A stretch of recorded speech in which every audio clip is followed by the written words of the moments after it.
Radhe Radhe everyone, Pacific wall में आप सभी का स्वागत है। फ्रेंड्स, आज की वीडियो में मैं आपको धरती माता की कहानी सुनाऊंगी। धरती माता की कहानी सुनने का नियम सकरात से लिया जाता है।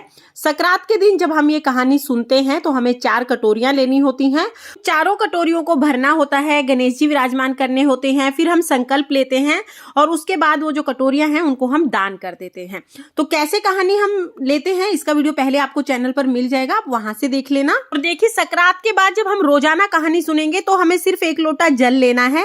अपने हाथ में हमें दुर्वा घास यानी दूब लेनी है। दुर्वा घास आप किसी भी पार्क से ला सकते हैं, लाके आप अपने फ्रिज में रख दीजिए और उसके बाद आप रोजाना कहानी सुनिए। धरती माता की जब आप कहानी सुनेंगे तो नीचे जमीन में बैठकर ही आप कहानी सुने। जमीन में कोई आसन बिछा ले, उसके ऊपर बैठकर आप कहानी सुने। और अगर आप किसी कारण से धरती में या जमीन में बैठ नहीं पाते हैं तो फिर आप कोई पटड़ा या कोई पीढ़ा ले सकते हैं, लेकिन कोशिश करें कि जमीन में बैठकर ही आप ये कहानी सुने। चलिए, 1 लोटा जल और हाथ में दुर्वा घास के कुछ तार लेकर हम धरती माता की कहानी शुरू करते हैं। धरती माता की जय। एक गांव में एक औरत रहती थी। वो औरत बहुत ज्यादा गरीब थी। उसके 2 बच्चे थे, एक बेटा और एक बेटी। जैसे जैसे वो बूढ़ी होने लगी, बच्चे जवान होने लगे।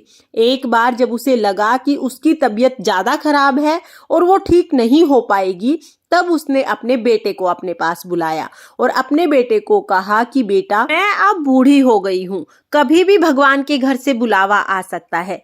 मेरे जाने के बाद यानी मेरी मृत्यु के बाद तुम अपनी बहन का विवाह किसी सुयोग्य वर से करना। अपने जैसा गुणी और अच्छा लड़का देखकर ही अपनी बहन की शादी करना। लड़के ने अपनी माँ को वचन दिया कि ठीक है माँ, जैसी आपकी इच्छा है मैं उसे पूरा करूंगा। अब कुछ दिनों के बाद वो औरत स्वर्ग सिधार गई। अब माँ की मृत्यु के बाद बेटे को अपना वचन पूरा करना था। अपने वचन को निभाने के लिए, अपनी माँ की इच्छा को पूरा करने के लिए वो अपनी बहन के लिए सुयोग्य वर ढूंढने निकल पड़ा। बहुत जगह गया, बहुत लड़कों को देखा, लेकिन अपने जैसा उसे कोई नहीं मिला। उसने सोचा कि माँ ने कहा था कि बिल्कुल अपने जैसा लड़का देखकर ही बहन की शादी करना। बहुत खोजने के बाद भी उसको अपने जैसा कोई दूसरा नहीं मिला। अब माँ को दिया हुआ वचन पूरा करने के लिए उसने सोचा कि मैं स्वयं ही अपनी बहन से शादी कर लेता हूँ। इस तरह से माँ को दिया हुआ वचन पूरा हो जाएगा। अपनी बहन से शादी करने का निर्णय करके वो घर में सामान ले आया। शादी के लिए जब सामान घर में लेके आया तो उसकी बहन ने पूछा कि भाई, ये इतना सामान आप क्यों लेके आए हो?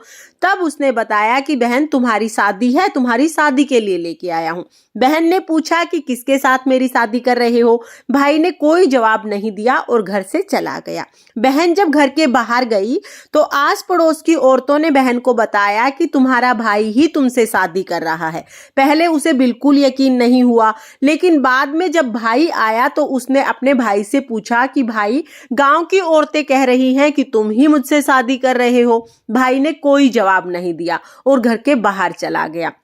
बहन ने जब देखा कि भाई ने कोई जवाब नहीं दिया तो बहन समझ गई थी कि गांव के लोग सच कह रहे हैं। बहन बहुत रोई, उसको बहुत दुख हुआ, लेकिन अब वो क्या करती। बहन ने 1 लोटा उठाया, चप्पल पहनी और चुनरी उठाई। चुनरी ओढ़ के, लोटा हाथ में लेके, चप्पल पहन के वो जंगल की तरफ चल दी। जब वो जंगल की तरफ जा रही थी तो कुछ लोग जंगल में गाय चरा रहे थे। गांव के ही लोग थे, उन्होंने पहचान लिया।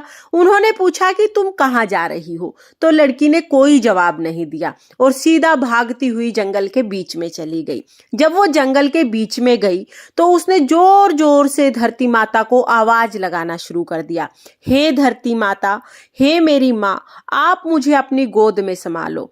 मेरा भाई मुझसे शादी करेगा तो अनर्थ हो जाएगा और मैं इस पाप का भागी नहीं बनना चाहती हूँ।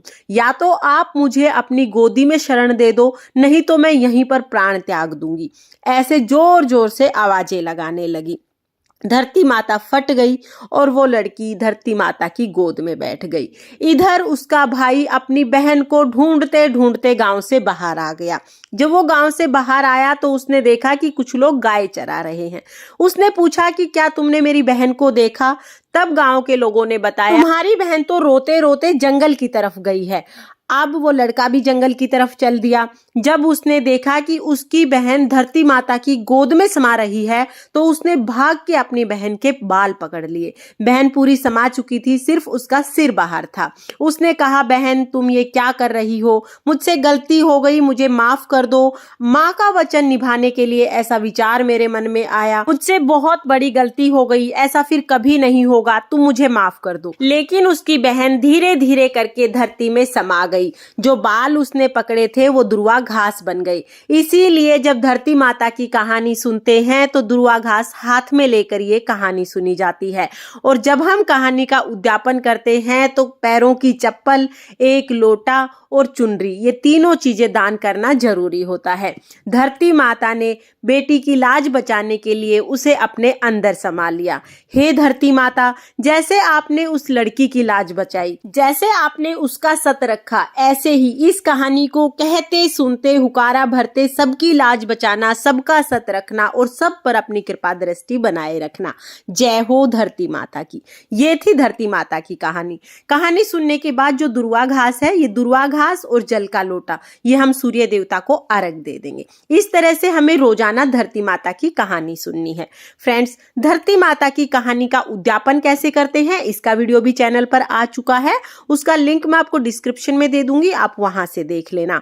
और सकरात पर बहुत सारी कहानियां सुनी जाती हैं, सभी कहानियां आपको मेरे चैनल पर मिल जाएंगी। सभी का लिंक मैं आपको डिस्क्रिप्शन में दे दूंगी, उन्हें भी आप एक बार जरूर देख लेना। और अगर धरती माता की ये छोटी सी कहानी आपको पसंद आई हो तो वीडियो को लाइक करना और चैनल को सब्सक्राइब करना। तो फिर मिलते हैं किसी और वीडियो के साथ, तब तक के लिए जय श्री कृष्णा, राधे राधे, जय धरती माता।